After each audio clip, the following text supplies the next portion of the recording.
बेटी बचाओ और बेटी पढ़ाओ के नारे लगाए जाते हैं, लेकिन उसी की धज्जियां उड़ाई जाती हैं। घर में भी बेटी सुरक्षित नहीं है, जिस पर लगातार आए दिन कहीं न कहीं छेड़खानी, बलात्कार जैसी घटनाएं होती हैं। मुरादाबाद के नगर पंचायत कांड के ईदगाह बस्ती में देखने को मिला। आरोप लगाते हुए कहा गया कि शकील अहमद की पुत्री चांदनी 17 मार्च की शाम को 5 बजे घर के पास में ही जंगल से जलाने के लिए लकड़ी बीनने गई थी। जैसे ही वो भगवान दास के खेत में पहुंची तो पीछे से आ रहे मोहल्ले के ही निवासी हसीन पुत्र रफीक ने गलत नीयत से चांदनी को दबोच लिया और छेड़छाड़ शुरू कर दी, जिसका चांदनी ने विरोध किया और उसके साथ मारपीट भी की।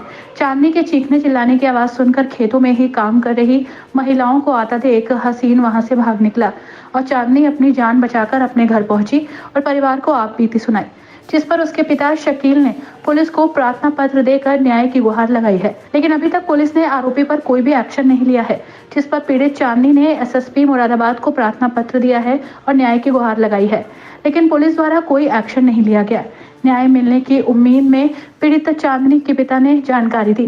क्षेत्राधिकारी कांट ने बताया कि जानकारी न होने के कारण कैमरे के सामने बोलने से इनकार कर दिया, लेकिन क्षेत्राधिकारी ने बताया कि इस मामले की अभी कोई जानकारी नहीं है, जांच की जा रही है। जो भी तथ्य सामने आएंगे उस पर कार्रवाई होगी।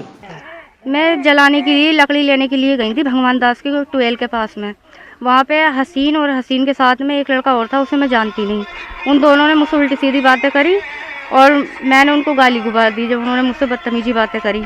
फिर उसके बाद में उन्होंने मेरे साथ मारपीट करी और मेरा मतलब बलात्कार करने की कोशिश करी। उल्टी सीधी जगह को हाथ भी चलाया उन्होंने, मेरा कमरबंद तक तोड़ दिया उन्होंने। ये कहाँ के रहने वाले हैं? ये यहीं के है, नई बस्ती के, ईदगाह नई बस्ती के ही। कौन सी तारीख की घटना है? 17 तारीख की शाम 5 बजे।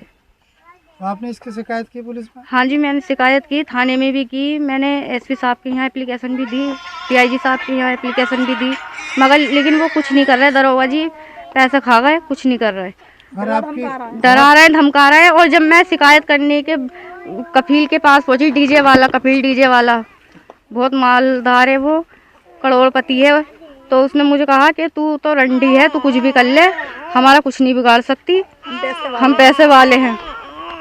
तो ये लोग कपिल के कौन है? कपिल का भाई है हसीन छोटा। तो आप पुलिस ने अगर कोई कार्रवाई नहीं की तो क्या? सर मैं आत्महत्या कर लूंगी, मैं अपनी जान दे दूंगी। पुलिस मुझे धमका रही है, मुझ पर दबाव बना रही है, ना मेरा मुकदमा दर्ज कर रही है, कुछ नहीं कर रही है। अब इसके साथ जो है कुछ छेड़छाड़ करी, बहुत नाजायज बर्ताव करा, इसने वहाँ शोर मचाया। हमें तो बाद में पता लगा, हम इतने भाग का है तो वो भागते हुए पकड़े गए, आगे वो भाग गए वो लोग।